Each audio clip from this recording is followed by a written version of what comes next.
ఇకపై మీ mobile recharge కోసం Google pay, PhonePe లాంటి ఇతర యాప్స్ వెతకాల్సిన అవసరం లేదు.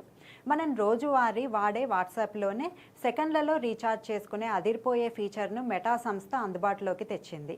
వాట్సాప్ హోమ్ స్క్రీన్పై ఉన్న రూపీ సింబల్పై క్లిక్ చేస్తే చాలు, అక్కడ కొత్తగా మొబైల్ ప్రీపెయిడ్ రీఛార్జ్ అనే ఆప్షన్ కనిపిస్తుంది. మీ నెంబర్ ఎంటర్ చేసి ఎయిర్టెల్, జియో లేదా విఐ నెట్వర్క్ ఎంచుకొని మీకు నచ్చిన ప్లాన్ను సెలెక్ట్ చేసుకోవచ్చు.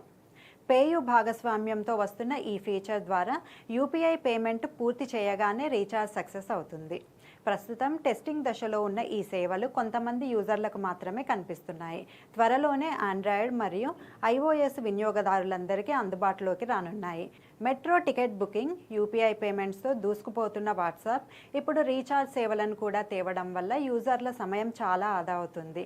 వేరే వెబ్సైట్లకు వెళ్లకుండానే చాటింగ్ చేస్తూనే ఇంట్లోని వారి ఫోన్లను కూడా రీఛార్జ్ చేయవచ్చు.